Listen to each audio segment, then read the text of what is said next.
Estimados estudiantes, ya estamos en el capítulo número 5 de los requisitos de la ISO 9001. Recordemos que la ISO 9001, desde el capítulo 4 hasta el capítulo 10, nos establece los requisitos que las empresas deben cumplir. Adicionalmente, si ustedes se fijan, este capítulo nos habla del liderazgo como un requisito, pero nosotros también sabemos que el liderazgo es un principio para los sistemas de gestión de la calidad. Recordemos que en la ISO 9000 hemos revisado los 7 principios de la gestión de la calidad y el segundo principio es el liderazgo.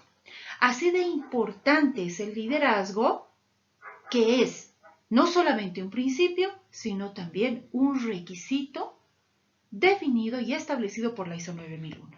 Para material adicional y para cualquier duda, www.labcalidad.wordpress.com. Empecemos entonces. Los objetivos que tenemos con este capítulo, pues deseamos conocer qué es lo que pide la 9001 en el capítulo número 5. Además, debemos saber cómo cumplir con lo solicitado, porque recordemos que la norma me dice qué es lo que debo hacer, pero no me dice cómo debo hacerlo. Entonces, esa es la respuesta que nosotros vamos a dar en este capítulo.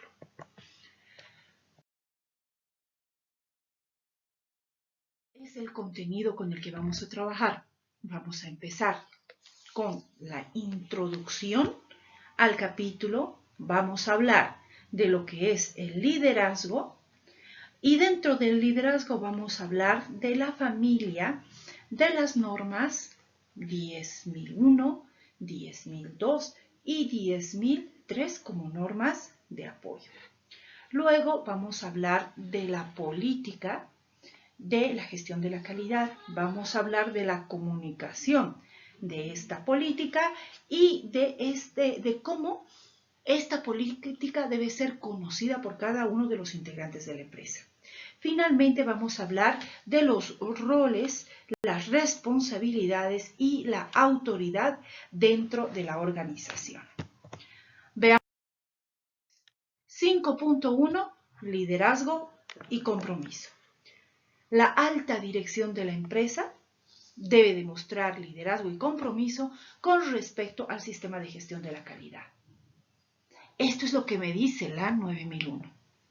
Asumiendo la responsabilidad y obligación de rendir cuentas con relación a la eficacia del sistema de gestión de la calidad.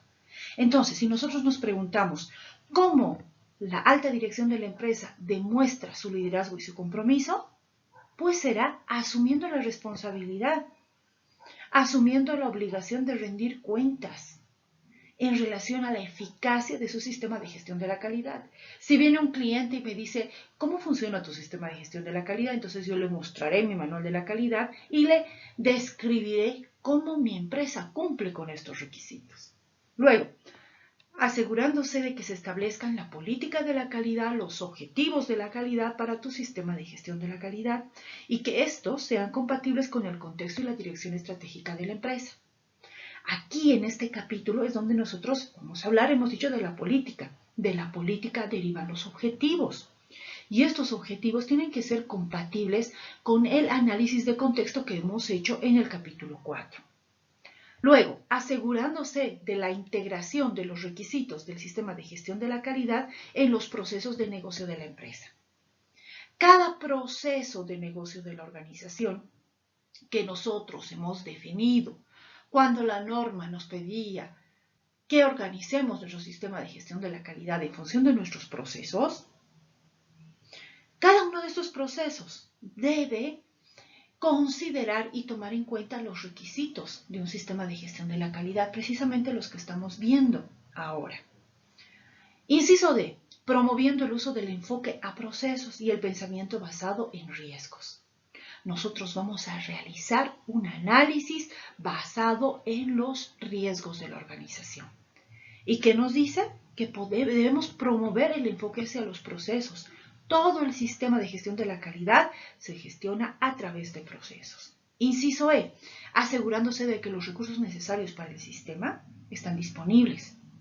Nosotros, cuando tenemos una planificación operativa, determinamos cuáles son los recursos necesarios para cumplir con nuestros objetivos. Aquí sucede algo totalmente similar, es igual.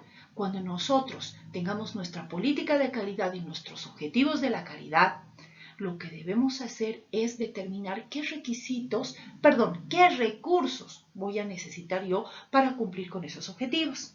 Y la dirección debe dar esos recursos. Por ejemplo, si viene un auditor y me dice, pero aquí usted no tiene espacio suficiente para trabajar, ¿eso será responsabilidad del trabajador o de la dirección de la empresa? Evidentemente de la dirección de la empresa. Entonces, ¿qué estaría fallando? Fíjense, estaría dejando de cumplir con el punto 5.1, porque es el 5.1 donde nos dice que la dirección debe dar todos los recursos para que el sistema funcione. Inciso F. Comunicando la importancia de una gestión de la calidad eficaz conforme a los requisitos del sistema de gestión. Todos mis trabajadores deben conocer mi política de la calidad y deben saber lo importante que es cumplir con los requisitos que nosotros definimos para nuestro sistema. Si los trabajadores desconocen esto, será responsabilidad de la alta dirección. Inciso G. Asegurándose de que el sistema de gestión de la calidad logre los resultados previstos. Si yo defino unos objetivos de la calidad que hemos dicho además son compatibles, tributan a los objetivos estratégicos de la empresa, yo debo cumplir con esos objetivos de la calidad, por lo tanto tendré que hacer también un seguimiento de estos objetivos. Inciso H, comprometiendo, dirigiendo y apoyando a las personas para contribuir a la eficacia del sistema. La dirección es la encargada de dar un sentido de dirección a todos en la organización, dirigiendo a las personas, apoyando a las personas. Vamos a ver que hay un capítulo específico para toma de conciencia. Y eso, si no se hace, es responsabilidad de la dirección. Inciso I, promoviendo la mejora. Cada proceso de la empresa debe pasar por el ciclo PDCA. Se planifica, se hace, se planifica, se hace el check. Es la revisión, es decir, tengo que controlar si estoy cumpliendo con los criterios de eficacia, eficiencia, efectividad, con los resultados que yo deseo alcanzar. Y si no, entonces tengo que actuar para mejorar. Y también puedo actuar si yo encuentro una oportunidad para hacer las cosas aún mejor de lo que estoy haciendo de manera rutinaria.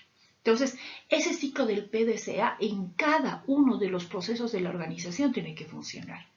Inciso J, apoyando otros roles pertinentes de la dirección para demostrar su liderazgo en la forma en la que aplique a sus responsabilidades. La dirección debe apoyar a cualquier otro propietario de proceso, encargado de proceso, jefe de área, en sus distintas áreas de responsabilidad. Esto para demostrar su liderazgo. Recordemos, y enseguida vamos a hablar de liderazgo en detalle, pero el líder es un servidor, no un sirviente, sino un servidor de sus seguidores, apoyando ya sea en la relación o apoyando en la tarea. Recordemos esto del contenido de gestión organizacional. Bien, introducción entonces, volvamos a nuestro texto base. El liderazgo es un principio para las empresas que deseen contar con un sistema de gestión de la calidad. Implica que el éxito que pueda tener la empresa al alcanzar sus objetivos y también satisfacer las demandas y expectativas de los stakeholders depende en gran medida de la actuación de los líderes. Entonces, por eso es que el liderazgo es un principio y es un requisito de la norma. Este capítulo 5 comprende punto 5, liderazgo. Vamos a hablar primero del liderazgo y compromiso, considerando aquí el enfoque hacia el cliente. Vamos a hablar de la política de la calidad, desde el desarrollo de la política hasta la comunicación de la política, y finalmente vamos a hablar de los roles, las responsabilidades y la autoridad dentro de la organización. Hablemos entonces del liderazgo empresarial y el liderazgo transformacional. Para esto, señores, primero recordemos, Si hablamos de liderazgo, entendamos que el nivel directivo de una organización, el nivel directivo, es el capital humano esencial de cualquier empresa.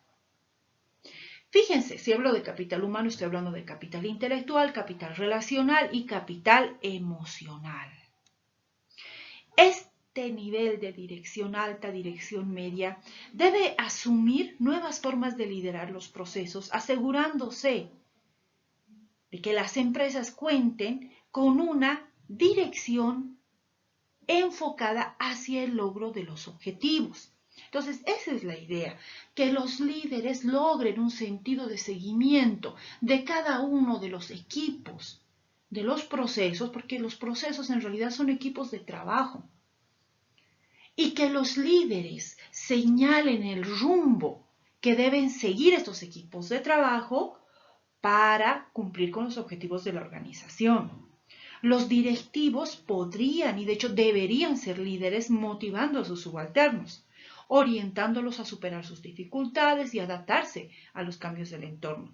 Es importante comprender que este liderazgo empresarial no es el primer tipo de liderazgo. Nosotros hemos visto diferentes tipos de liderazgo en la materia de organización, donde hablamos, por ejemplo, de un liderazgo situacional, que ese es muy importante. El liderazgo situacional significa que el líder, como ya hemos mencionado, debe apoyar en la tarea o en la relación según le haga falta a tu seguidor. ¿Qué quiere decir apoyar en la relación? Ayudar a tu seguidor a integrarse al equipo de trabajo.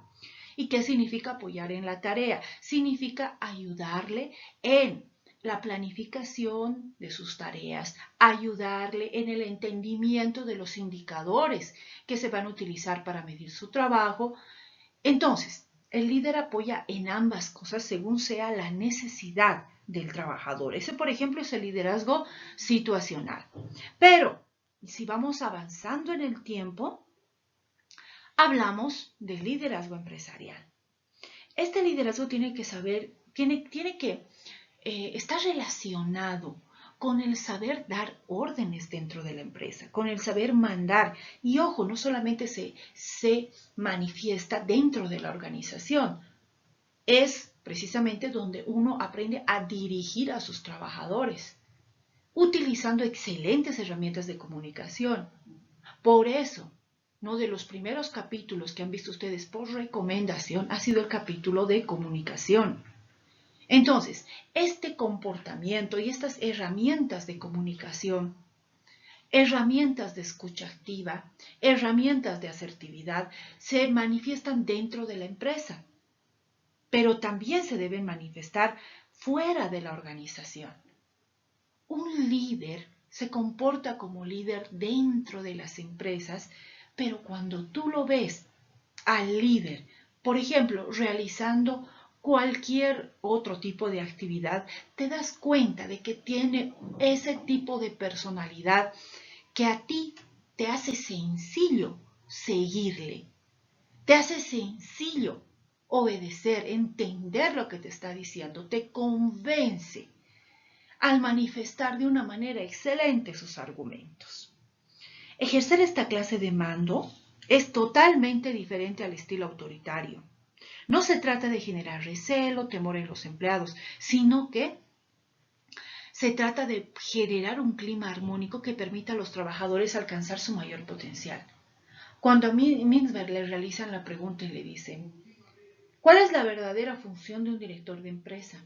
La respuesta es, desarrollar un entorno en el cual cada uno de los trabajadores logre su máximo potencial. Eso es el liderazgo empresarial. A su vez, podemos hablar también del liderazgo transformacional. Si nosotros hablamos del término transformacional, nos estamos refiriendo a una transformación. No solamente del seguidor, sino también se trata de el mismo líder que se transforma de tal manera que lo que hace es como ser un referente para sus seguidores.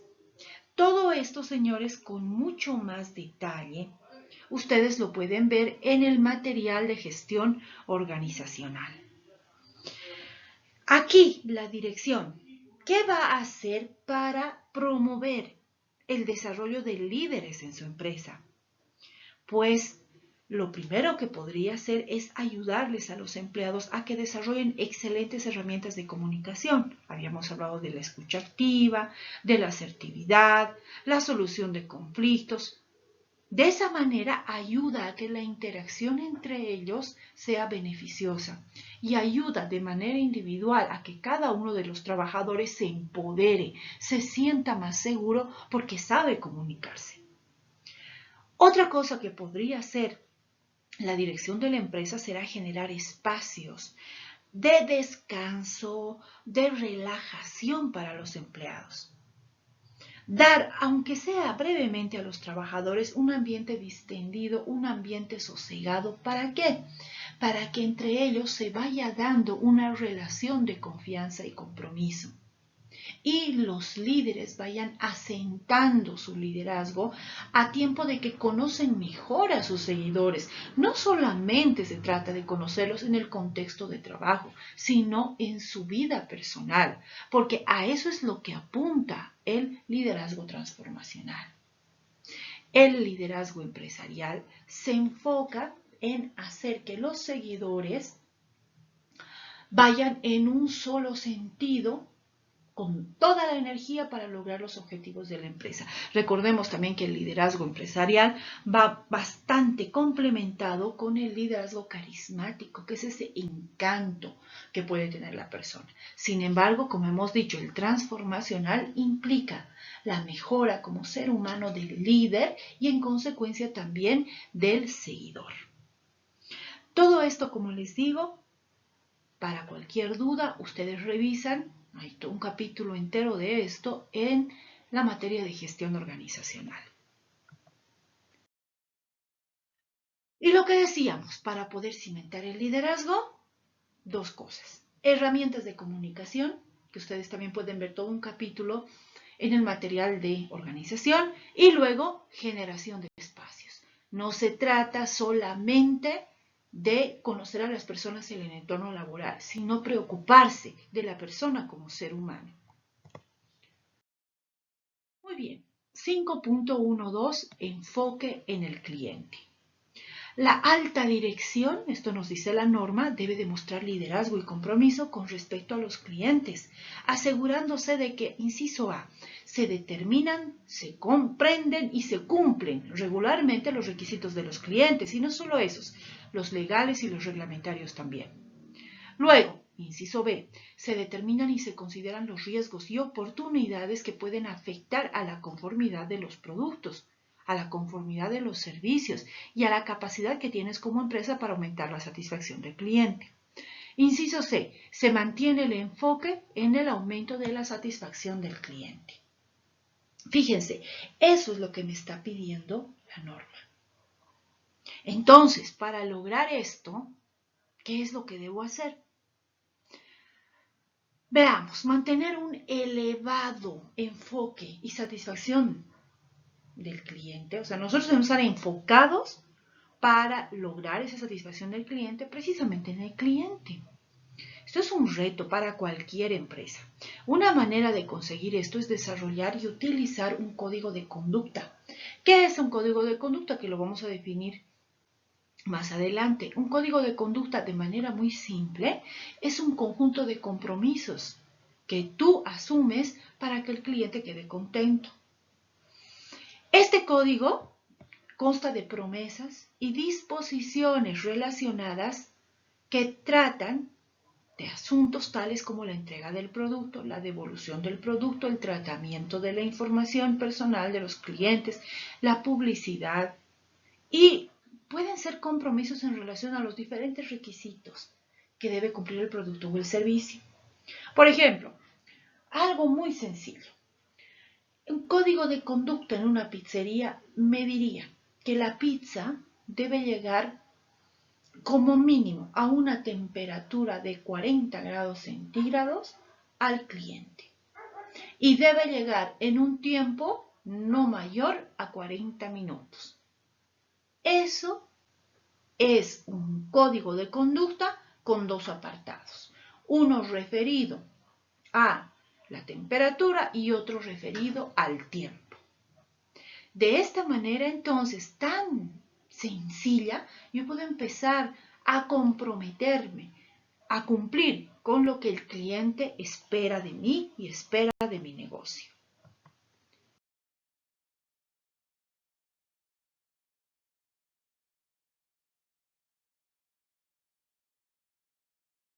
La ISO 10001 es, de hecho, la familia de la ISO 10000.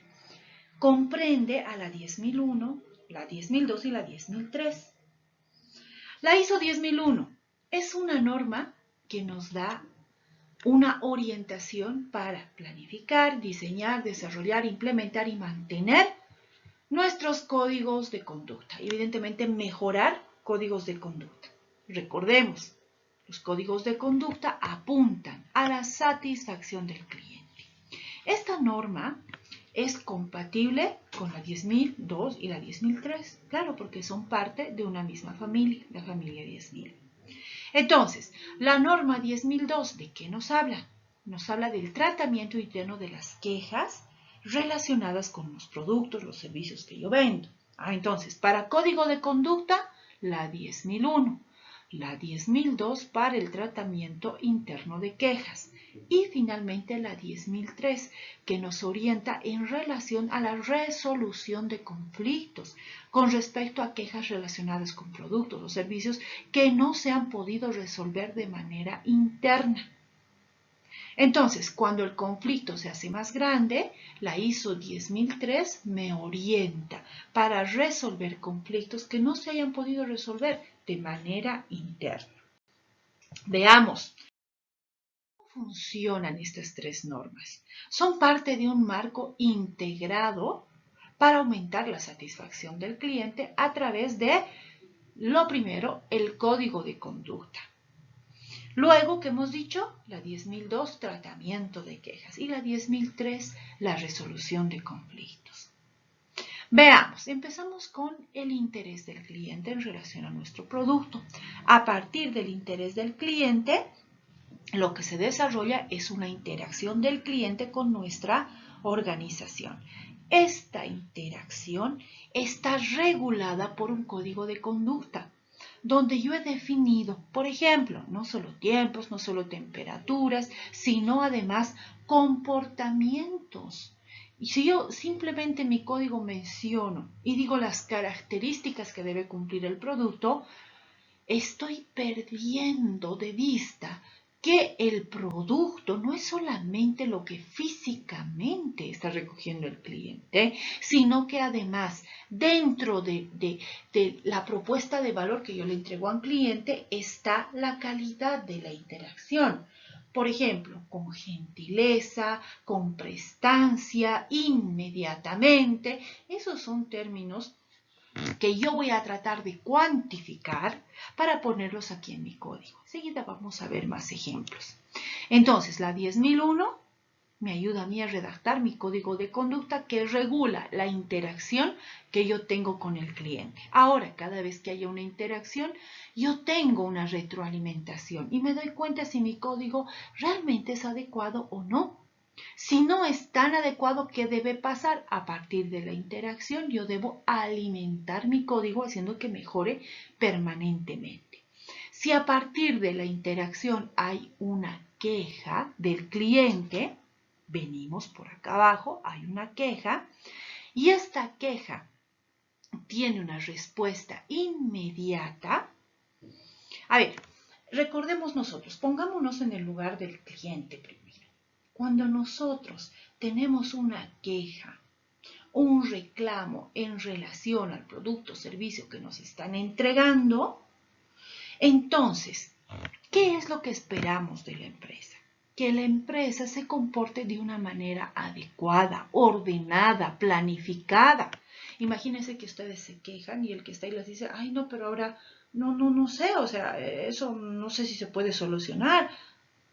¿Qué diferente sería si me dice, lo lamento mucho? ¿sabe qué? Inmediatamente voy a coger esto, voy a llevar aquí, le voy a entregar aquello. Eso ya me ha aliviado la mitad de la bronca que yo podía tener. Entonces, si hay una queja, se realiza esta queja, el tratamiento de la queja está basado en la norma ISO 10002. Si no hay quejas, entonces ahí es el final de la interacción. Y esto hablando muy fríamente, porque yo sé que con mis clientes yo no debo tener interacciones, sino lo que debo tener son relaciones. Que el cliente vuelva a venir, vuelva a venir, vuelva a venir, esa es la idea, hasta que se dé una relación de confianza y compromiso. Pero bueno, si hay una queja, entonces, ¿qué va a suceder? Que la queja debe ser tratada de una manera planificada de acuerdo a la ISO 10002. Y para el tratamiento de la queja, evidentemente voy a considerar también mi código de conducta, ¿verdad? Porque a lo mejor yo tenía que cumplir con 5 requisitos y solamente he cumplido con 3. Entonces es normal que mi cliente se esté quejando. Ahora, al considerar este código de conducta, es posible también que a mí me surjan mejoras, ideas para mejorar mi código de conducta, que vendría entonces en este sentido. Muy bien. Realizamos el tratamiento de la queja. Si la queja es resuelta, entonces, caso cerrado, ¿verdad? Vamos a hablar de otras alternativas. O sea, la queja no se resuelve cuando yo le digo al cliente, bueno, aquí está su nuevo producto y listo, ya no se queje más. Faltaría, ¿no? Sino más bien la queja se da por cerrada cuando yo le comunico al cliente que he eliminado la causa que ha generado esa no conformidad. Entonces, esto también vamos a verlo más adelante. Muy bien, ¿la queja es resuelta? Sí, muy bien. ¿La queja es resuelta? No. Entonces, pasamos a utilizar la ISO 10003 para realizar la resolución del conflicto. Lo mismo, consideramos el código de conducta y acabamos solucionando utilizando la 10003. Todo siempre va a un ciclo de mejora continua, porque fíjense, de aquí sale retroalimentación para mejorar el tratamiento de quejas y retroalimentación para mejorar el código de conducta. Entonces, así es que se integran las 3 normas de la familia 10.000. Muy bien, hablemos con mucho más detalle de lo que es el código de conducta de una empresa.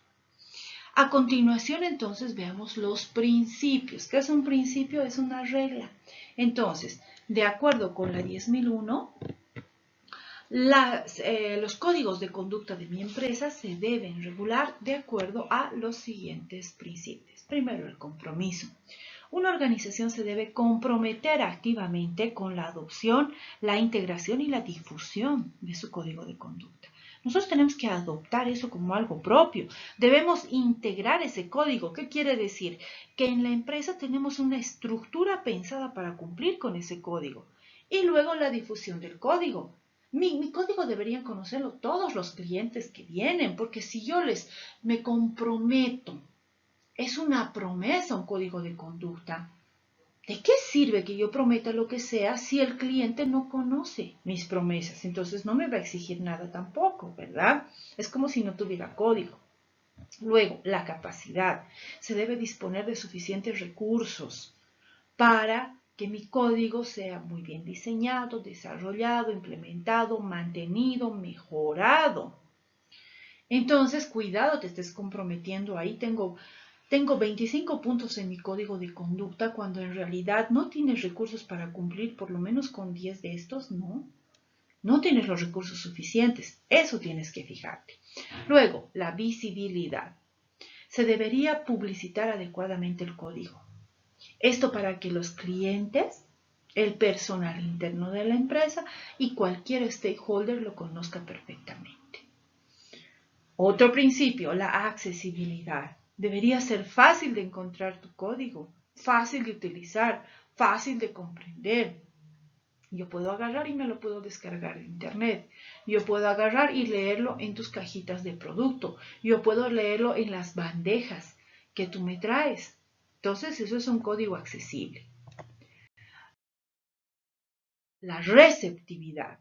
Un código debe responder a las necesidades de un cliente. Hablábamos de la pizza y decíamos los tiempos y la temperatura. ¿Por qué decimos esto?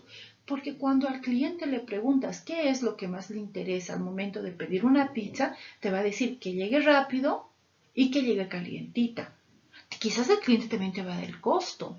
Entonces tú le dirás al costo adecuado para el segmento, ¿no? Un costo apropiado para el tipo de producto.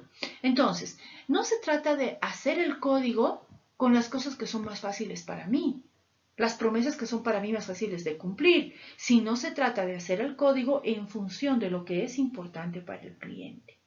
Luego, la exactitud. Los códigos deben ser exactos, que no induzcan al error, que sean verificables y sean conformes con las leyes, con la reglamentación. También tenemos otro principio que es la responsabilidad y nos referimos específicamente a la responsabilidad de rendir cuentas. Si tú tienes un código de conducta, debes ver cuántas veces has dejado de cumplir con este código y por qué. Y esto debería ser conocido dentro de la organización. Porque así yo asumo mi responsabilidad y digo, de este código de conducta, en relación a nuestro código hemos tenido un cumplimiento del 95%. ¿Qué significa? Que de 100 veces, 5 no has cumplido con el código. Eso significa, y tengo que rendir cuentas en relación a esto. Finalmente, la mejora continua. La empresa debe tener como resultado permanente, como algo que nunca se nos quite de la mente, ir mejorando todo el tiempo, todo lo que hago, incluido mi código de conducta. Hay que mejorar su eficacia, su eficiencia, su efectividad. Incluso aquí también podemos hablar de indicadores de ética. Un primer paso entonces para el diseño de mi código es determinar los objetivos que va a tener tu código. Para esto, nosotros vamos a recopilar y a evaluar información relativa a los aspectos que el código intenta abordar, es decir, qué áreas voy a tomar en cuenta en mi código. El área de los tiempos, el área de las interacciones, el área de las características técnicas, el área de los precios, porque claro, puede ser una cosa el precio del producto y otra cosa el precio de la entrega. Entonces, ¿qué áreas vas a considerar? ¿Qué aspectos, qué dimensiones del producto vas a considerar en tu código? Luego, estos aspectos, ¿de dónde van a surgir? De la investigación de mercados, de la segmentación, del conocimiento que tú tienes del mercado y de los segmentos. Luego, ¿cómo se pueden tratar estos aspectos?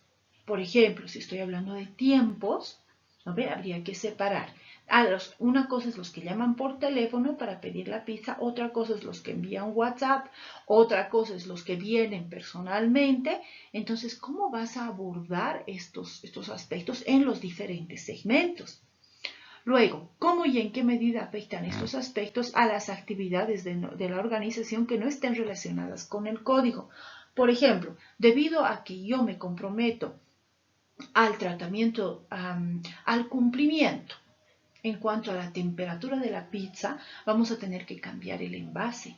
Vamos a tener que desarrollar otra manera de envasar, otra manera de empaquetar, es posible.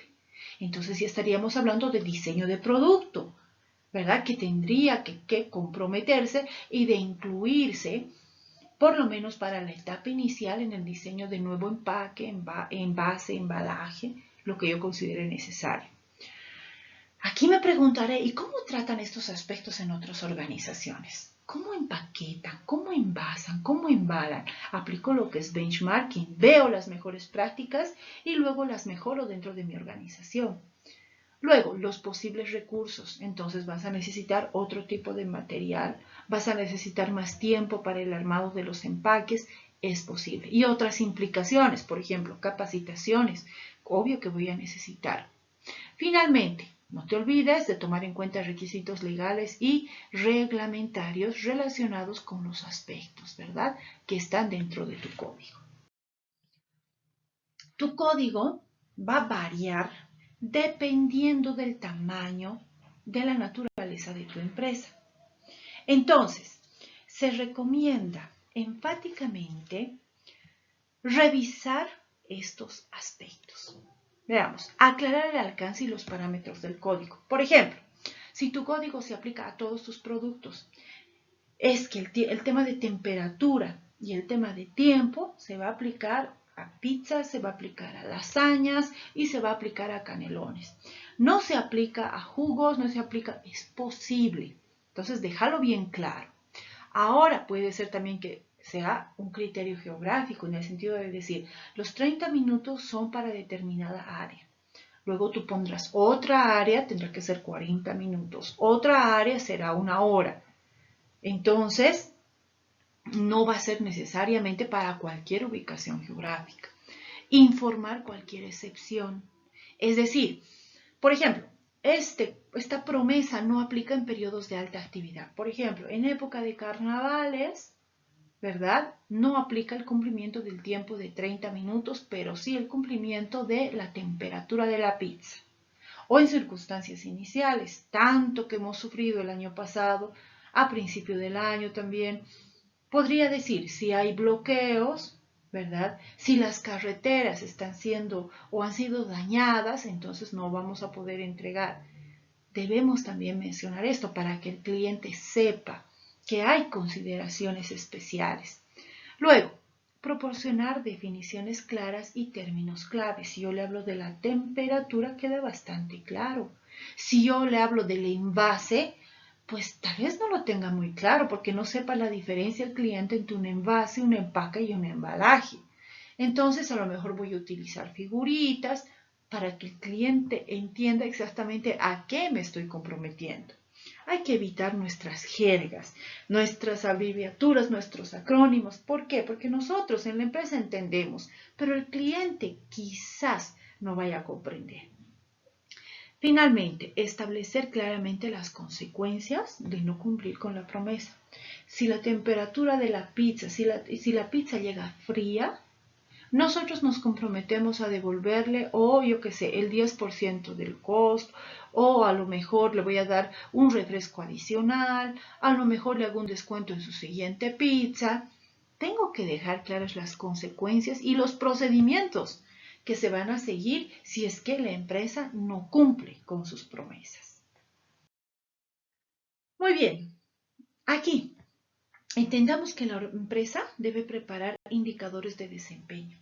Nosotros sabemos lo que es un indicador, entonces debo medir el funcionamiento de mi código y mis indicadores pueden ser cuantitativos o pueden ser cualitativos también. La empresa debe preparar procedimientos para la implementación, mantenimiento y mejora de tu código. Nosotros ya hemos visto lo que es documentación de la gestión por procesos.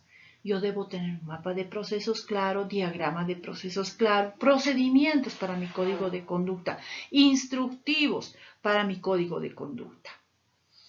Entre ejemplos de actividades que pueden ser tema de estos procedimientos que acabamos de mencionar, se incluyen, por ejemplo, la comunicación del código a los clientes. Es posible que tengas quizás no un procedimiento, pero es muy probable que tú necesites un instructivo donde diga, el código debería estar publicado aquí, aquí, aquí, aquí, para que lo vean los clientes. Aquí, aquí, aquí, para que lo vean nuestros socios. Aquí, aquí, aquí, para que lo vean otros stakeholders. Eso podría estar en un instructivo. Sería lo más recomendable. Finalmente, si yo tengo todos estos instructivos o no, ¿qué cosa van a demostrarle a nuestro auditor cuando venga? La responsabilidad de la dirección. ¿Qué significa esto? El cumplimiento del punto 5.1 de la norma. Ahora, ¿qué más puedo yo colocar en mis procedimientos o instructivos? La formación del personal. Para tú cumplir con estas promesas tienes que capacitar a tus trabajadores. Entonces, cuando los capacites, guardar las evidencias de la capacitación. Claro, es lo menos que puedo hacer. Luego, la resolución de casos en los que has fallado a tus promesas y qué se ha hecho al respecto. Entonces, nosotros registramos esas como no conformidades. Y luego las no conformidades, ¿qué implican? La no conformidad es algo que ha sucedido y que no debería ser así. Se abre una acción correctiva. No conformidad y acción correctiva siempre vienen de la mano. Entonces, eso es lo que vamos a mostrar a nuestro auditor. Luego, el registro de las consultas y las quejas en relación al código. Yo tengo que anotar cuando alguien ha venido y me ha preguntado, porque a lo mejor, fíjense, puede ser una retroalimentación interesante para mejorar, no sé, tal vez la redacción de mi código. Y cuando un cliente se ha quejado en relación al código, evidentemente tengo que registrar esto. Luego, el registro y la evaluación del desempeño del código. ¿Cuántas veces he cumplido? ¿Cuántas veces ha fallado? ¿Por qué? Otro punto, la utilización y la gestión de los registros. Tengo que tener algún documento donde diga, para cumplir con mi código tengo este instructivo, este instructivo. Como evidencia tengo este registro, este y este registro adicional. Finalmente, la divulgación de la información relativa al cumplimiento del código. ¿Dónde se va a divulgar esta información? Normalmente podríamos hacerlo en un proceso que se llama revisión por la dirección y que también es un requisito de la norma. Muy bien, este pequeño plan de comunicación que yo podría tener en relación a mi código dependerá del tamaño y del tipo de empresa que tú tengas. Si eres una empresa pequeñita, entonces será mucho más sencillo, ¿no? Comunicar qué es lo que está sucediendo con tu código, funciona, no funciona, etc. Pero además, incluso el mismo contenido del código. ¿A quién deberías hacérselo conocer? Hemos dicho a los clientes y a todos los stakeholders. Entonces, tú deberías determinar claramente, identificar qué público necesita conocer la información en relación a tu código, ya sea este público interno o externo. ¿Y qué necesidades particulares pueden tener? Por ejemplo, los empleados lo que necesitan saber es esto en relación al código, mientras que los clientes necesitan saber esto otro. Así también debemos identificar y seleccionar los posibles métodos para comunicar el código. Hablamos de identificar los recursos también que voy a necesitar para que cada uno de mis clientes, ya sean trabajadores o stakeholders en general, hablamos de público interno, público externo o stakeholders internos y externos, tengan acceso al código. Finalmente, revisar ventajas, desventajas, eficacia, costos en relación a mi código. Por ejemplo, utilizar logotipos, publicidad, comunicación en el punto de venta. Porque fíjense que incluso yo en la misma etiqueta de mi producto ya podría dar a conocer mi código. Entonces tengo que hacer una relación beneficio-costo. En relación entonces, seamos un poquito más concretos, a la comunicación interna. ¿Qué debe incluir la comunicación interna? Referida a mi código. Debe comunicar a nivel interno los objetivos del código. ¿Qué queremos? Elevar el nivel de satisfacción del cliente de un 7 a un 8 en una escala del 1 al 10. Podría ser. Luego, también nuestro público interno, nuestros stakeholders internos deben interpretar las disposiciones del código en el sentido de decir, si nosotros nos comprometemos al tiempo, ¿qué implica eso? Si nos comprometemos a la temperatura, ¿qué implicaciones tendría eso?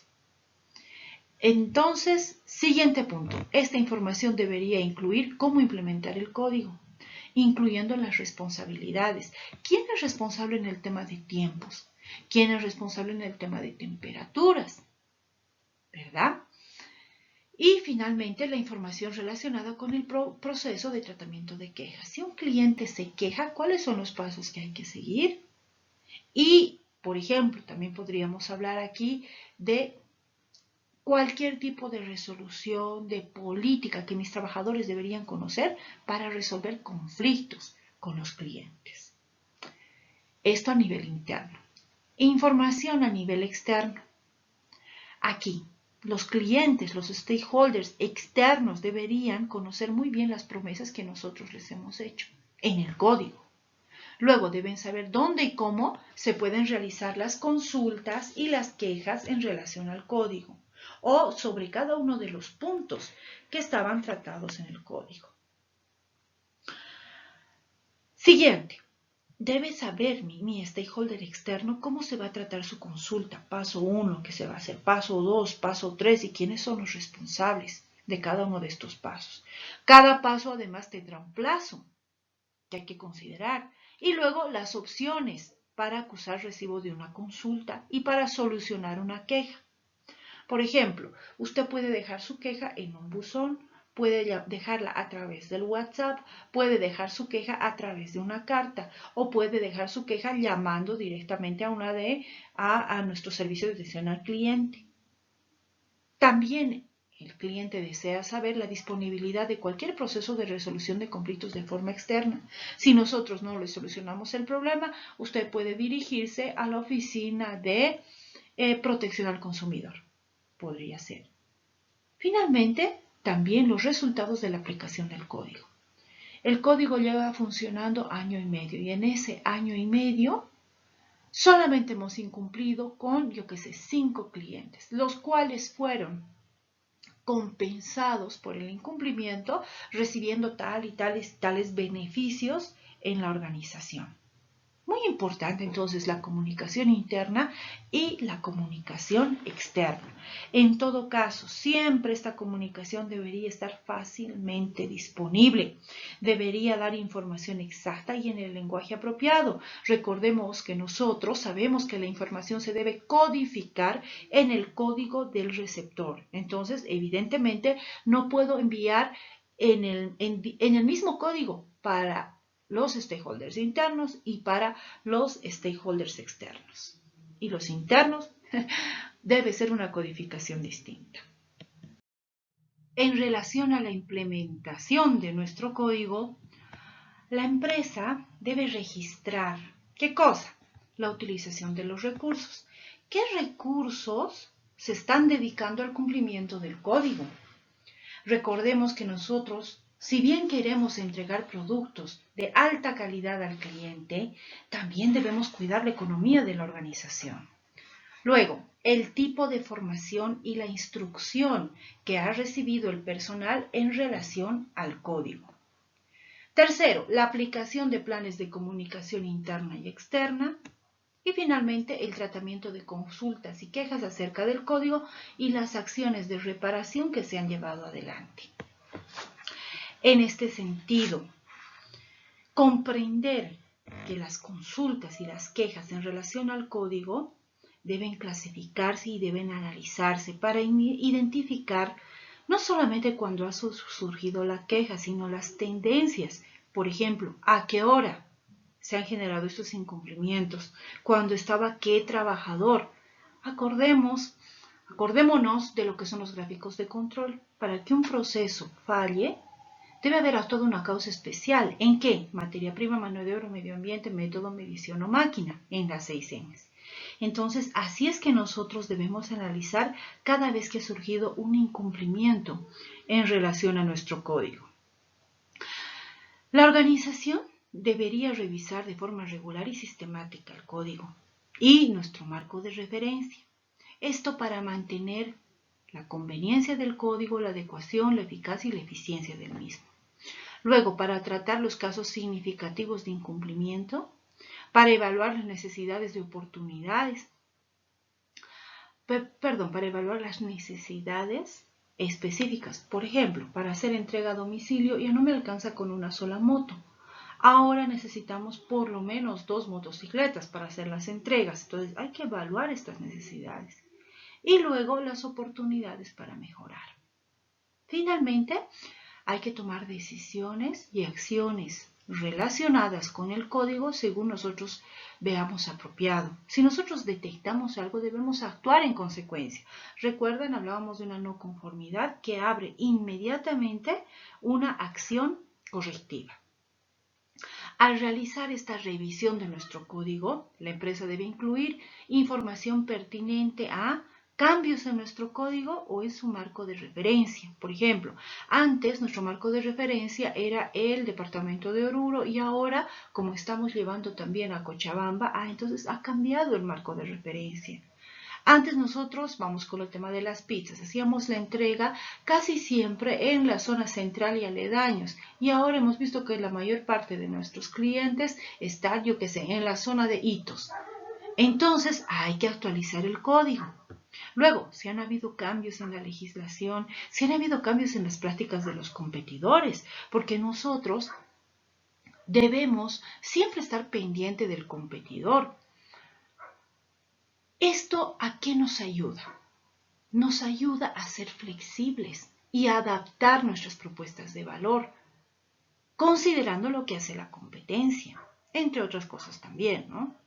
Luego hay que ver si hay innovaciones tecnológicas que sean importantes para mi negocio, cambios en las expectativas sociales, cumplimiento de las promesas, qué partes de mi código, qué puntos de mi código no he podido cumplir. Entonces, tengo que ajustar mi código. El estado de las acciones correctivas, porque yo me he dado cuenta que si no he cumplido con el código ha sido precisamente porque nuestra empaquetadora o ha sido porque nuestro horno, ahora se ha cambiado el horno, se ha mejorado el tema del empacado, del embalado, se ha capacitado a la gente. Luego los productos ofrecidos. Antes nosotros solo vendíamos pizza y lasaña y ahora estamos vendiendo también pollos, entonces el código tendrá que ajustarse nuevamente. Y finalmente, acciones decididas en revisiones previas. Desde el año pasado ya hemos dicho que necesitamos otra motocicleta y hasta ahora no nos están otorgando. Todo esto podríamos considerarlo nosotros en un proceso que se llama revisión por la dirección y a partir de ahí mejorar nuestro código de conducta. Hablamos ahora de las quejas. De acuerdo con la ISO 10002, una queja es la expresión de insatisfacción hecha a una empresa con respecto a tus productos o a tu propio proceso de quejas. La gente se puede quejar acerca de cómo tú tratas las quejas. Entonces, las personas pueden estar descontentas con el producto, con el servicio y te lo manifiestan, esperando una resolución, porque eso es lo que espera alguien cuando se queja. El término queja puede significar también reclamación o reclamo.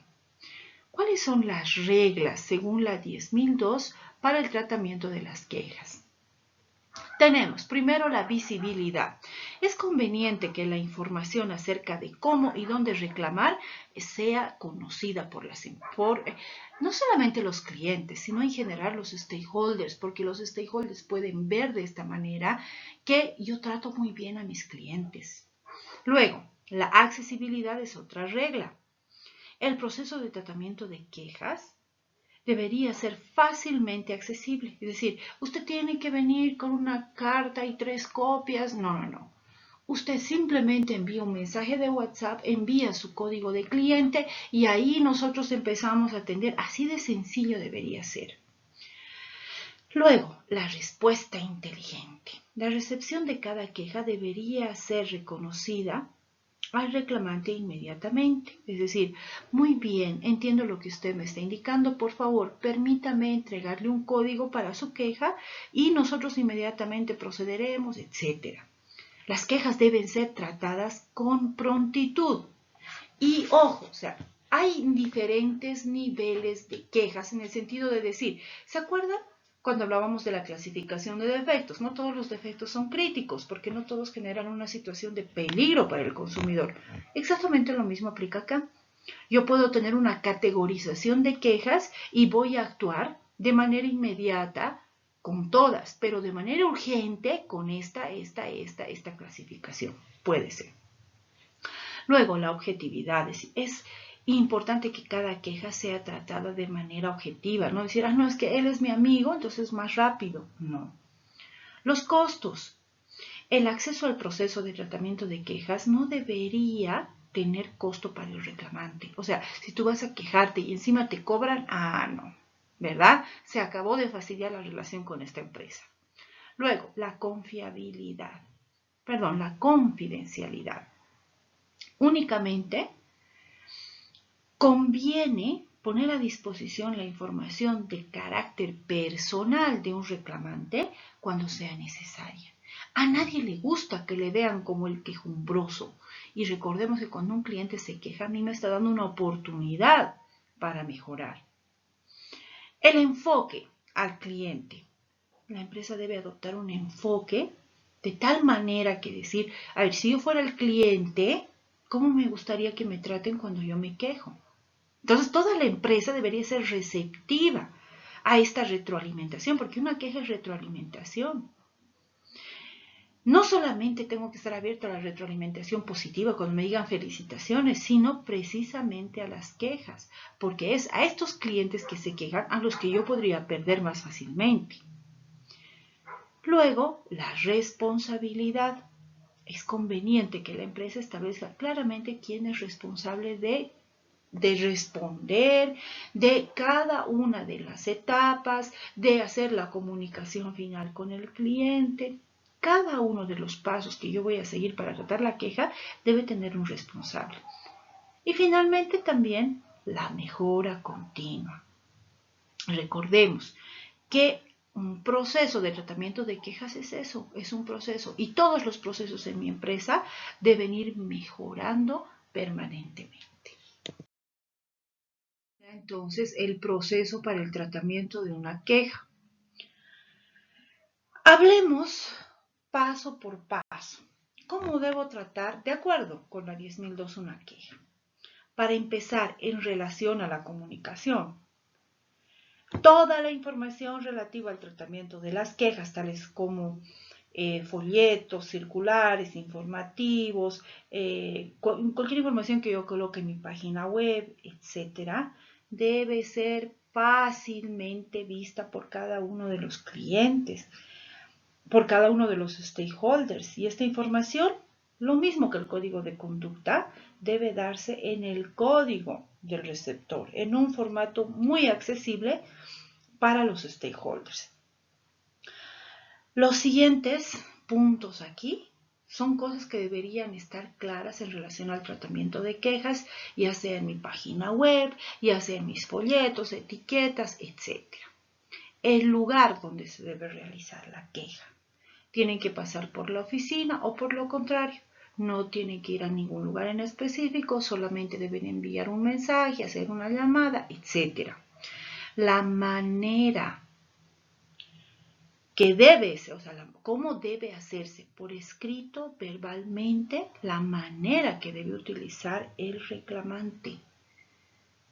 Luego, el proceso que va a seguir, paso 1, paso 2, paso 3 para el tratamiento de la queja. Los plazos asociados.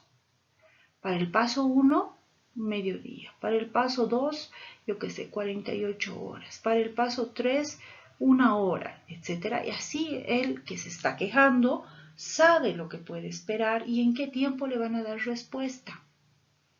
Luego, las opciones de solución para el reclamante, incluidos los medios externos. Recordemos, muy parecido a lo que nosotros ya habíamos anunciado en nuestro código de conducta, cuando decíamos que si usted no queda satisfecho, si usted tiene una queja y reclamación y no le han atendido satisfactoriamente, usted puede pasar por las oficinas de protección del consumidor.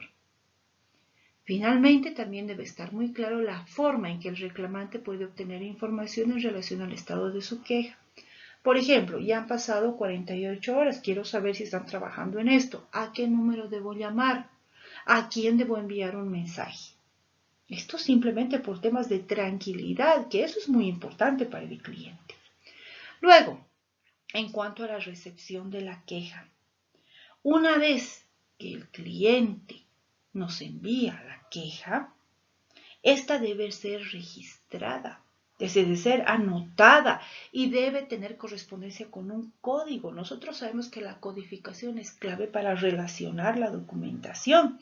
Entonces, nosotros normalmente asociamos esto con los códigos de no conformidades. Cada no conformidad en la empresa tiene un código.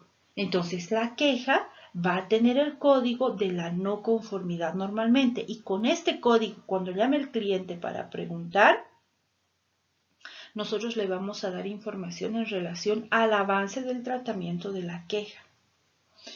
El registro de esta queja en principio debería identificar la solución buscada, en el sentido de que no cualquiera puede atender una queja, sino que al momento de atender esta queja, el personal de la empresa lo que podría hacer es indagar en el sentido de decir, ¿y cómo usted se sentiría, qué te puedo decir, aliviado, recompensado? ¿Quiere que le devuelvan el producto o preferiría que le devuelvan el dinero en efectivo?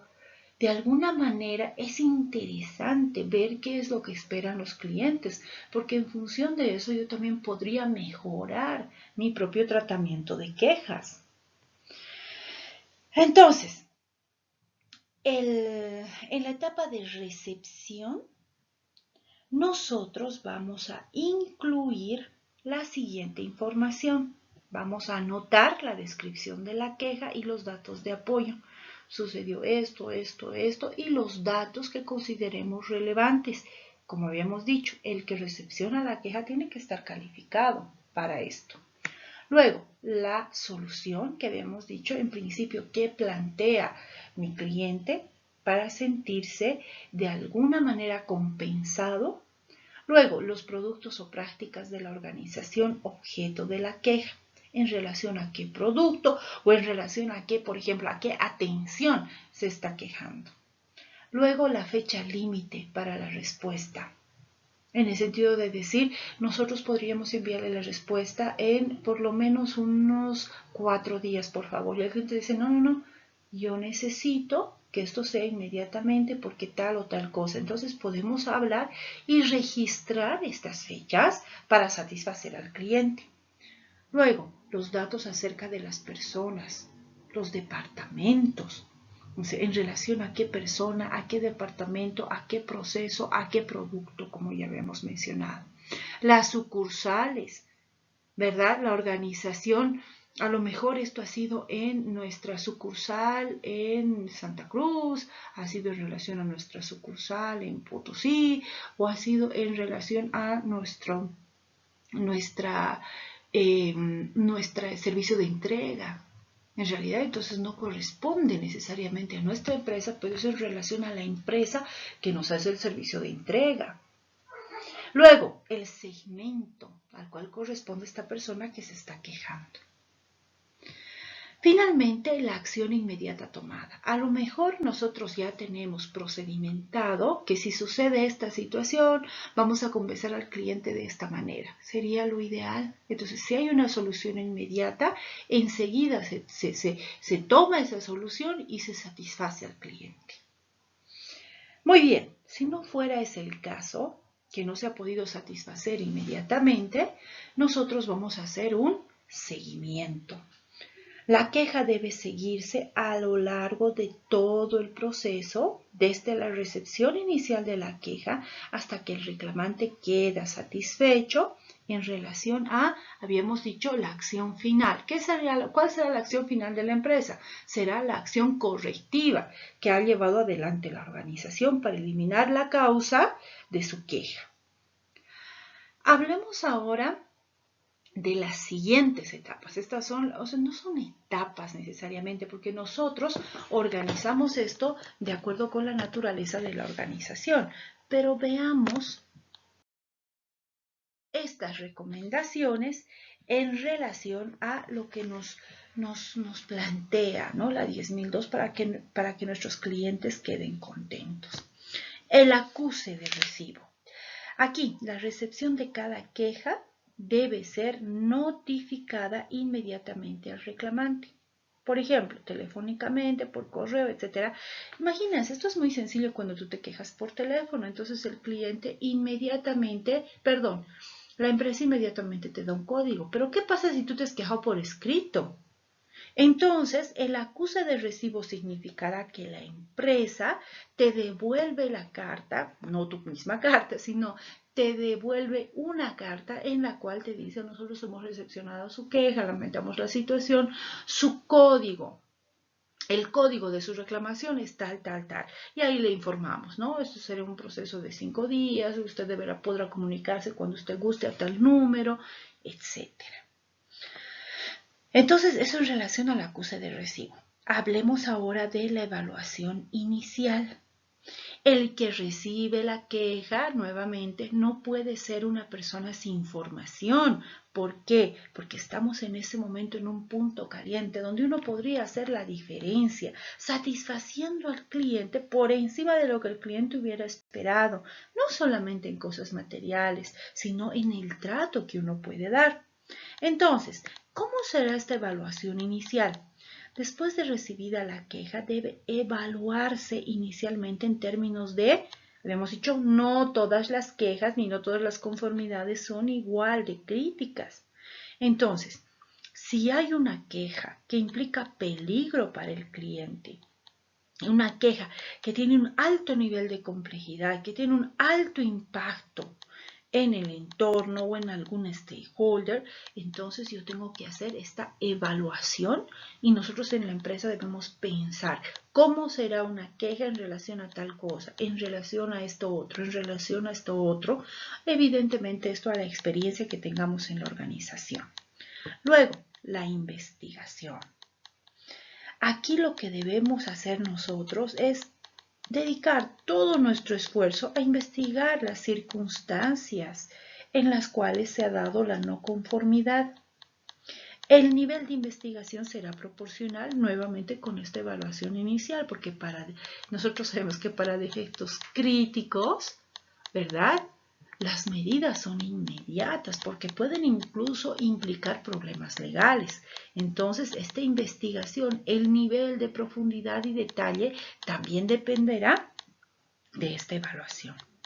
Finalmente, la respuesta. Siguiendo una apropiada investigación, la empresa debe ofrecer una respuesta. Por ejemplo, corregir el problema para prevenir que ocurra en un futuro ya es una respuesta. No solamente se trata de compensar al cliente de determinada manera, sino se trata además de eliminar la causa que ha generado esa queja y evitar que ocurra en un futuro.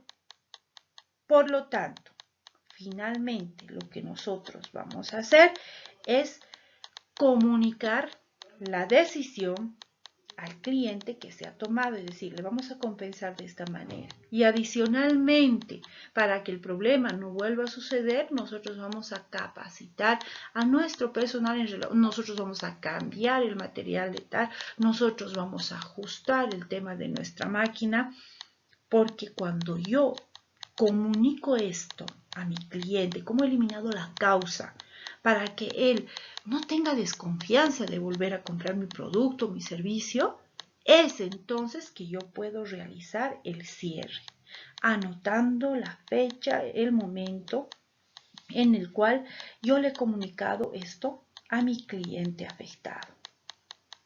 Muy importante. Hasta aquí entonces sería la 10.002. Pero, ¿qué sucede si el reclamante no queda satisfecho? Entonces, nosotros activamos la 10.003. Veamos. Para mayor orientación, porque aquí lo que yo les he presentado es un resumen escueto de la 10.001, 10.002, ustedes pueden revisar las normas en su integridad y son normas de libre descarga. Y habíamos dicho, ¿qué pasa si no se ha solucionado a nivel interno? Nosotros recurrimos entonces a la ISO 10.003. Esta norma es una guía para el tratamiento de controversias que no hemos podido resolver utilizando la 10.002 y que podrían derivar a terceros, implicarlos en nuestro proceso de tratamiento de la queja, que en este caso ya se ha convertido en una controversia. Esta entonces, señores, la familia 10.000 con sus alternativas 10.001, 10.002 y 10.003.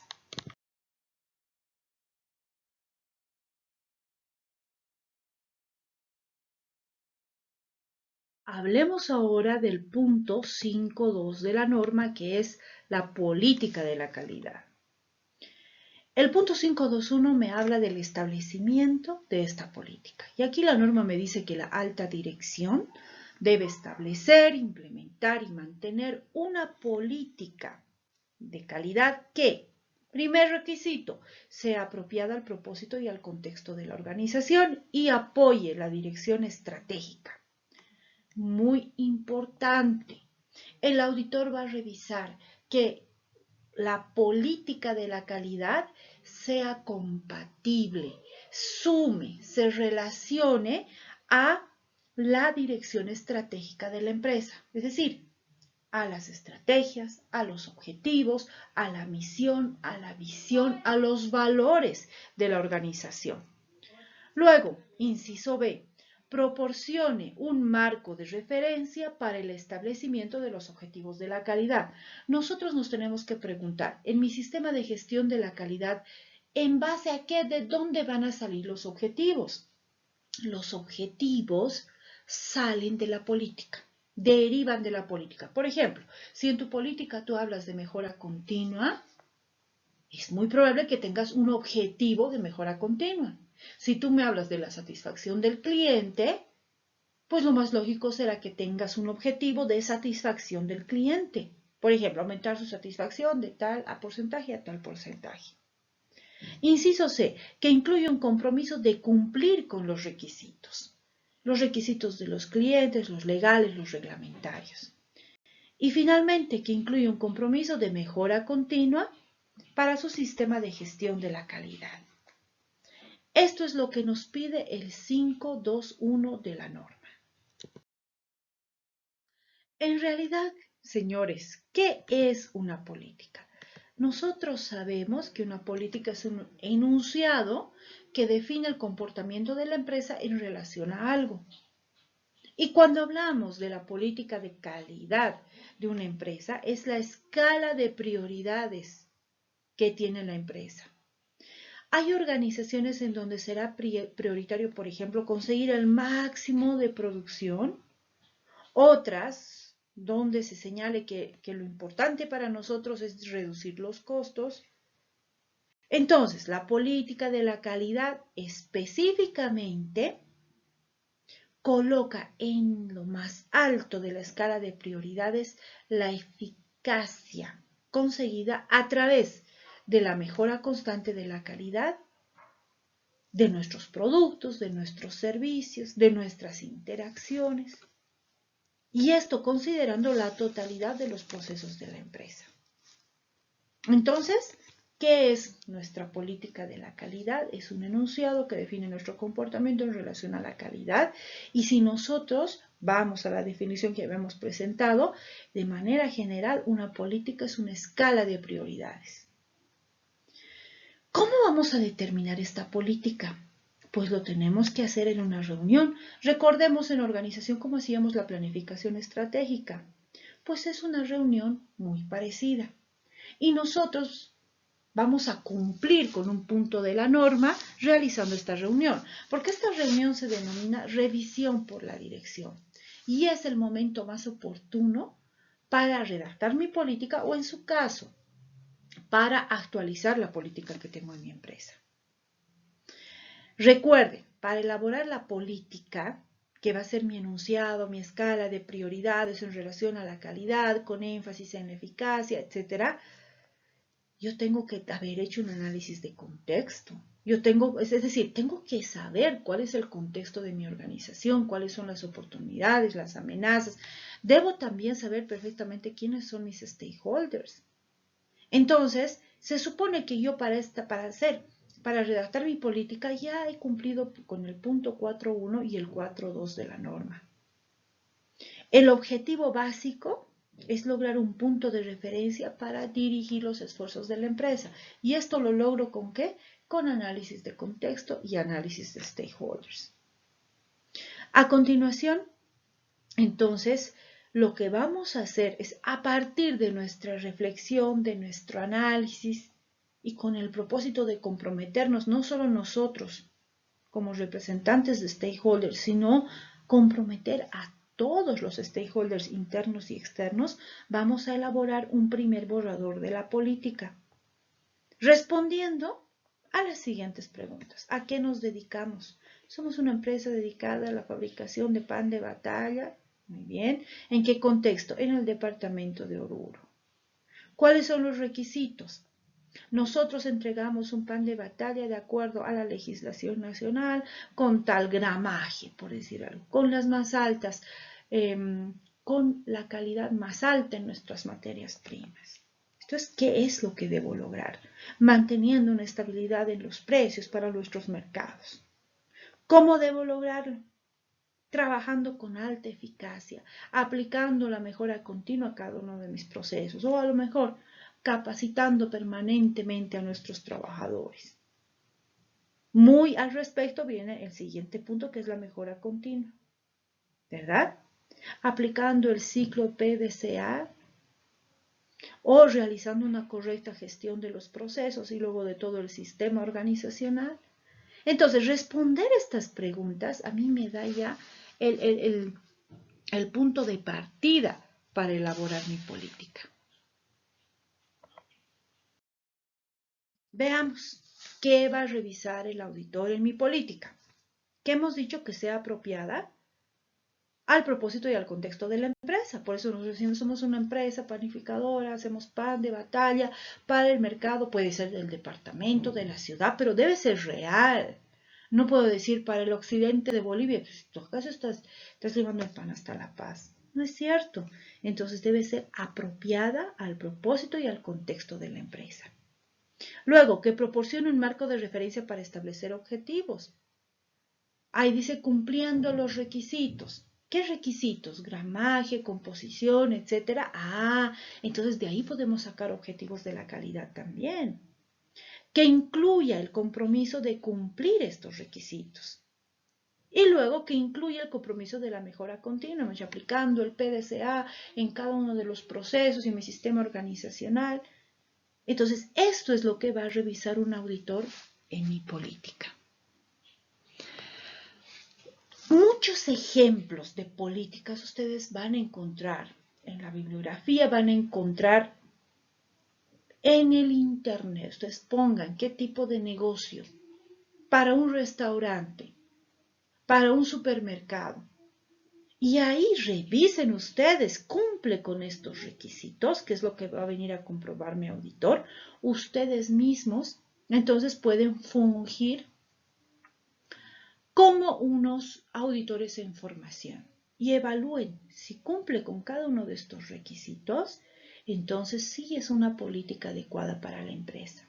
Cogiendo ideas, ustedes elaboren la política para su organización. Y no se pueden copiar las políticas, porque recuerden cuál es el primer paso. Primer requisito, lo primero que va a hacer el auditor, ver si es apropiada al propósito y al contexto de tu organización. Punto 5.2.2. Comunicación de la política. La norma me dice que la política debe estar disponible, debe mantenerse como información documentada. ¿Disponible dónde? Disponible donde sea visible. ¿Para quiénes? Para todos los stakeholders. Y debe mantenerse como información documentada. ¿Dónde mantenemos como información documentada? Inminentemente en el manual de la calidad. Es ahí donde debe estar nuestra política de la calidad inicialmente publicada. Luego, ¿dónde estará? Deberá estar en todos los lugares que faciliten su conocimiento por parte de los stakeholders. Inciso B. La política debe comunicarse, debe entenderse y debe aplicarse dentro de la organización. Habíamos dicho que la política debe ser visible para los stakeholders externos, para los stakeholders internos. Adicionalmente, no se trata solo de ver la política publicada, se trata de entender la política, porque es muy posible que nuestros auditores les pregunten la política de la calidad a nuestros trabajadores y luego les pida que explique qué es lo que entienden en relación a la política. Por lo tanto, nosotros debemos capacitar a nuestros trabajadores para que ellos sean capaces de comprender qué es lo que significa nuestra política. Y además esta política debe aplicarse dentro de la organización. ¿Cómo se aplica la política? A partir de los objetivos que van a derivar de esta. Finalmente, el último requisito en este punto es que esté disponible en los lugares pertinentes. Nuevamente, ¿dónde son estos lugares? Donde los stakeholders los puedan ver de la manera más accesible, con el código adecuado. Esto ya lo hemos visto, porque la norma o las normas de la familia 10.000 que nos hablan de código de conducta, tratamiento de quejas, etcétera, ya manejan un mecanismo similar. En este caso, ¿quién me está pidiendo esto? La 9001.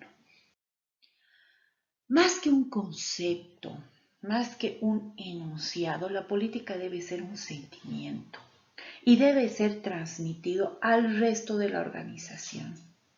¿De quién es la responsabilidad de hacer esto? De la dirección, si estamos en el punto 5 del liderazgo. La dirección debe transmitir la política con tal intensidad que va a servir para crear o fortalecer la cultura organizacional. De esta forma, todos deben mantener una postura dinámica, basada en la investigación constante de las formas de obtener una mejora en nuestros procesos.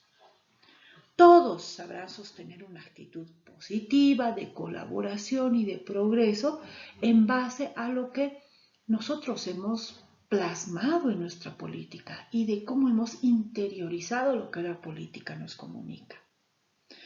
La comunicación entonces de esta política debe asegurar que ésta sea, hemos dicho, no solamente aprendida de memoria, sino comprendida por los miembros de la organización.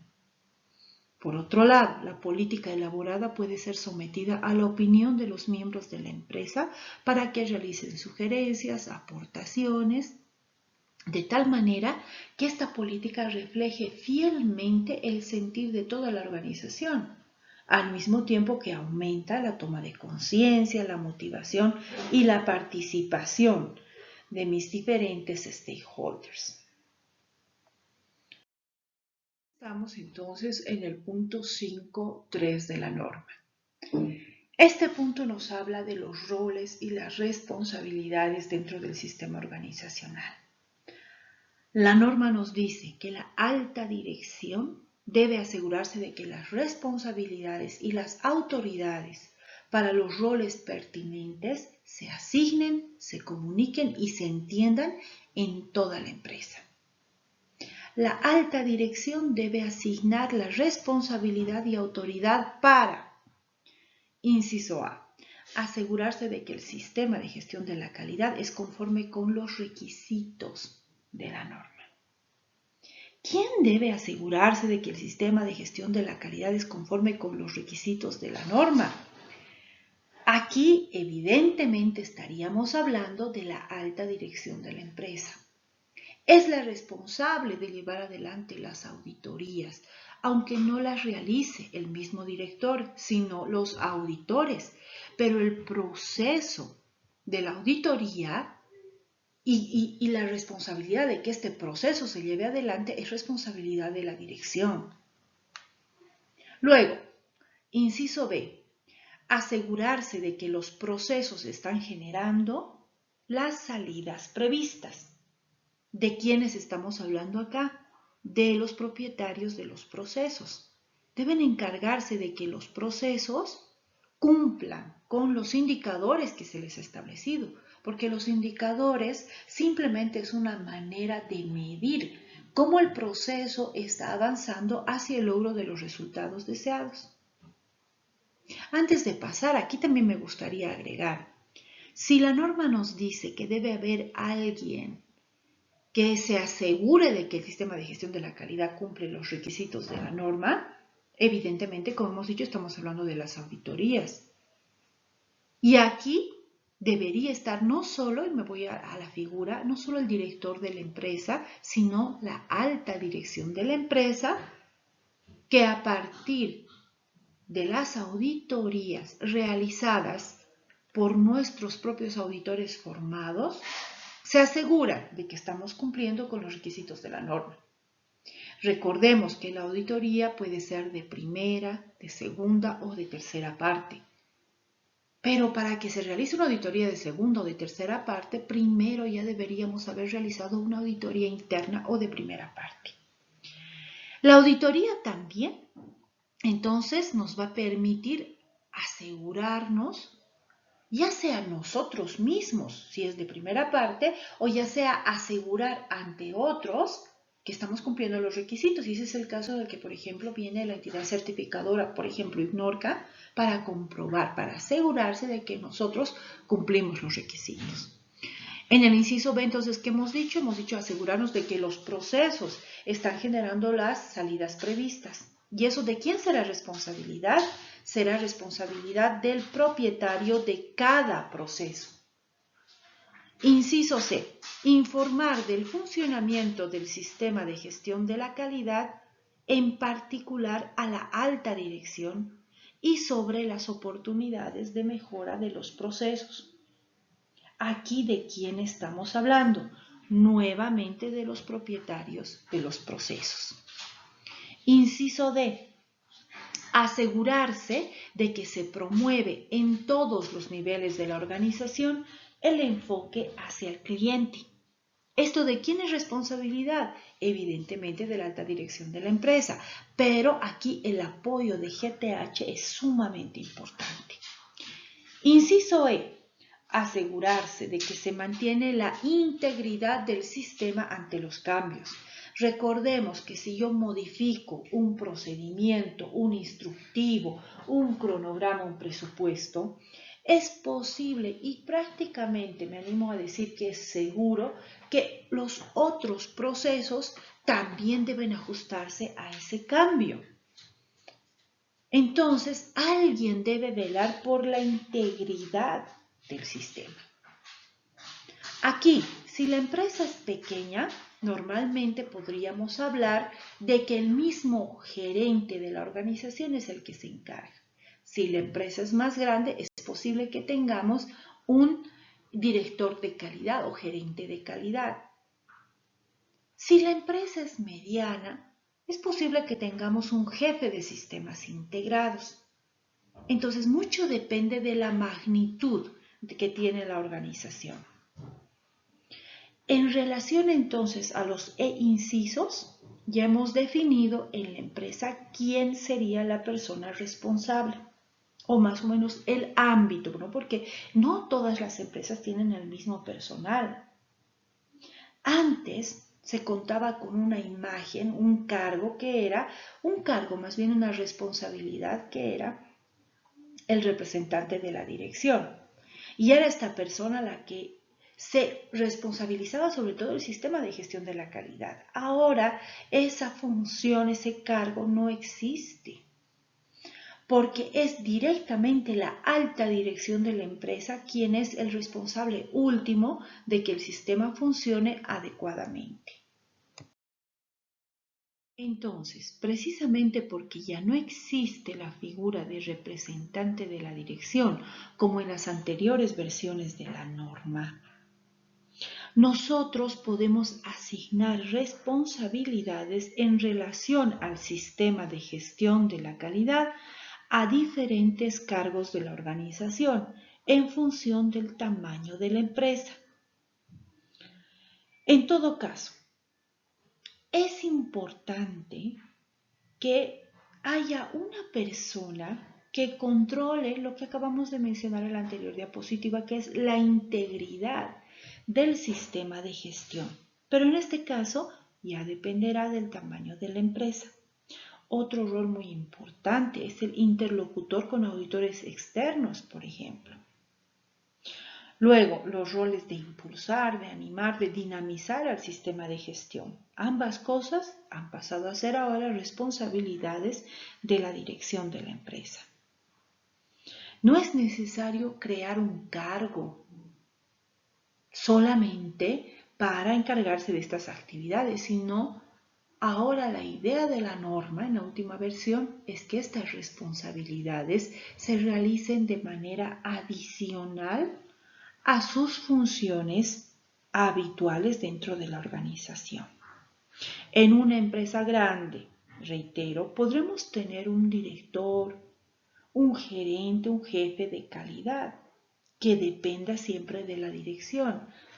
Aquí hacerles notar algo, es importante que el director gerente de calidad esté directamente bajo el mando de la alta dirección.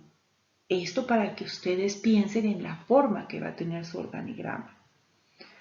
El director gerente encargado de calidad no puede estar bajo el mando de producción, sino que tiene que estar bajo el mando de la dirección general o la gerencia general de la empresa. Las responsabilidades entonces relacionadas con el sistema, según el tamaño, según la naturaleza de la empresa, podrían ser las siguientes. Primero, definir los controles y planes de muestreo para materias primas y demás suministros. Recordemos que en la empresa en sí es un sistema organizacional. Entonces, ¿quiénes serán los encargados de definir el control de las materias primas, componentes, los planes de muestreo que se van a aplicar a los proveedores? Serán los responsables o en este caso el propietario del proceso de compras. Luego, auditar a los proveedores. Evidentemente, el proceso de compras. Y si yo tengo algún proceso de sistema de gestión de la calidad o de sistemas integrados en la empresa, ellos también podrían ser responsables de las auditorías que yo les haga a mis proveedores. Siguiente, realizar la gestión documental del sistema, ordenar procedimientos, registros, planes, manuales, etc. Nuevamente, el responsable del sistema de gestión de la calidad o el responsable de sistemas integrados de la empresa. Fíjense aquí que tiene que ser un trabajo conjunto con los propietarios de proceso también. Entonces nos vamos dando cuenta de que lo que antes hacía una persona, ahora son diferentes responsabilidades que se van asignando a diferentes cargos en la empresa. Siguiente, revisar los diseños con objeto de que en los planos se reflejen las condiciones de calidad que debemos cumplir. Aquí evidentemente el propietario del proceso de diseño es el responsable. Luego, establecer los distintos controles de calidad y desarrollar, los distintos controles de calidad. Además, cómo estos controles de calidad se van a aplicar durante el proceso de producción. Aquí van a confluir nuevamente dos responsables, porque fíjense cómo de manera conjunta tiene que trabajar el gerente, jefe encargado de calidad de la empresa en coordinación también y más bien diríamos en perfecta armonía con el encargado de producción. Siguiente, planificar los controles en los procesos y en los productos. Aquí estamos hablando principalmente de los propietarios de los procesos. Y cuando hablamos de realizar control sobre el producto, estaríamos hablando de el responsable, encargado, jefe de calidad. Luego, planificar los controles en almacenamiento, manipulación, transporte, embalaje de productos finales a fin de que lleguen al cliente con las características adecuadas. Estamos hablando del propietario del proceso de logística o también del proceso de distribución, depende cómo se denomine este proceso en la empresa. Ahora, siguiente punto. Hablamos de controlar la calidad del servicio de postventa. Veamos esto a continuación. Si hablamos del servicio de postventa, ¿quién sería el responsable? Por ejemplo, Nosotros hemos dicho que hacemos auditorías a nuestros proveedores, pues algún cliente podría venir a hacerme una auditoría y esta sería una auditoría de segunda parte. Entonces, el encargado responsable del proceso de comercialización es el encargado de los servicios de postventa y también el encargado de coordinar las auditorías que podrían hacernos algunos de los clientes. Solamente coordinar, ¿no? Porque evidentemente si nos va a venir una auditoría de producto, esta auditoría de producto pasaría por todos mis procesos operativos o los procesos de negocio. Imagínense ustedes en la mente un mapa de procesos. Entonces, los que serían objeto de auditoría serían los procesos operativos. Siguiente, elaborar propuestas metodológicas para mejorar la participación, la motivación, la sensibilización en cuanto al sistema de gestión de la calidad y los temas de calidad en general. ¿Quién sería el encargado? Evidentemente el proceso de GTH, pero el responsable final es el director de la organización. Luego, planificar y realizar auditorías internas o coordinar aquellas que van a realizar organismos, ya sea organismos certificadores, por ejemplo. Una auditoría externa. ¿Quién va a ser el encargado de coordinar esto? Será el responsable del sistema de gestión de la calidad, evidentemente codo a codo con la dirección de la empresa. Representar a la dirección ante los clientes en los contratos importantes y asegurarse de que se ponen en práctica permanente los requisitos del sistema, pues al tratarse de los clientes y de contratos importantes, aquí podemos atribuir esta responsabilidad al jefe encargado o responsable comercial de la empresa. Finalmente, revisar a intervalos apropiados el sistema de calidad adoptado con el fin de asegurar que mantiene constantemente su eficacia y su adecuación. Esto se hace en una reunión que ya hemos mencionado reiteradamente. Se llama la reunión de revisión por la dirección. Y esta reunión debe ser liderada por el director de la empresa. Vemos entonces cómo las diferentes responsabilidades en cuanto al sistema de gestión de la calidad van a ser atribuidas a diferentes cargos de mi organización.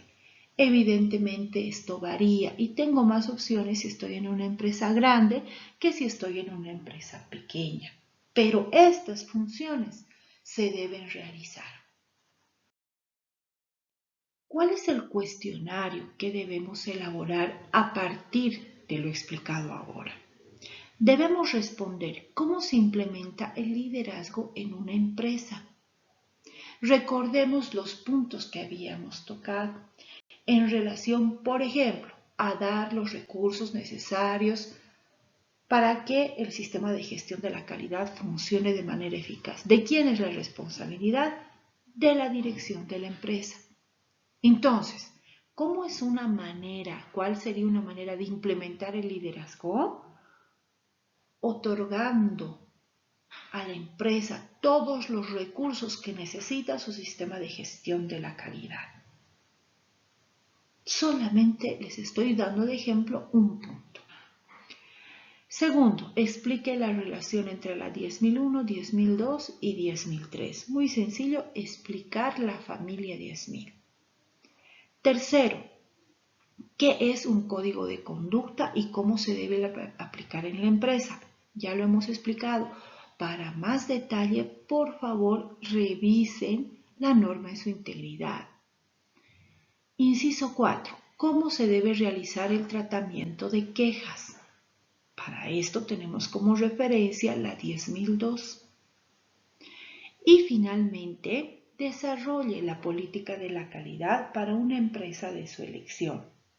En este caso, ustedes deben desarrollar la política de la calidad para la empresa en la cual están haciendo su proyecto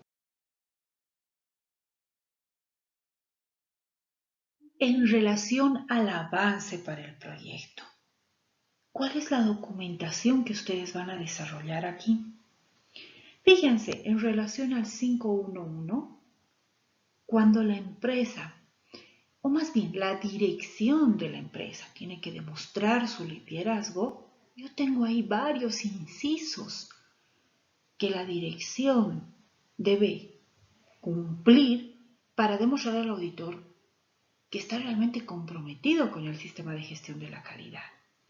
Entonces, aquí podemos entregarle a la empresa modelos de actas, de capacitaciones, de reuniones, para cada vez que haga una capacitación, una reunión o incluso una entrega de recursos, se llene esas actas y estas actas las podría revisar el auditor cuando venga a hacer la auditoría.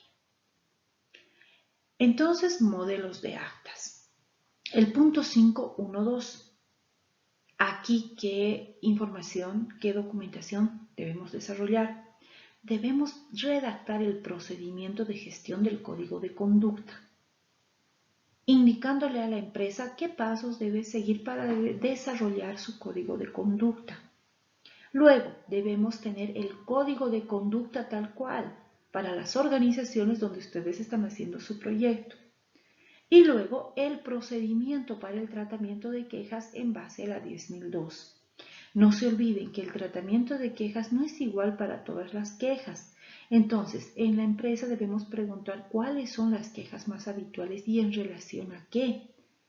Luego, evaluar cuáles serían realmente, cuáles ameritarían un tratamiento urgente, inmediato, porque implicarían situaciones de peligro. Entonces, por eso aquí entre paréntesis les he marcado la clasificación. No todas las quejas se tratan de igual manera.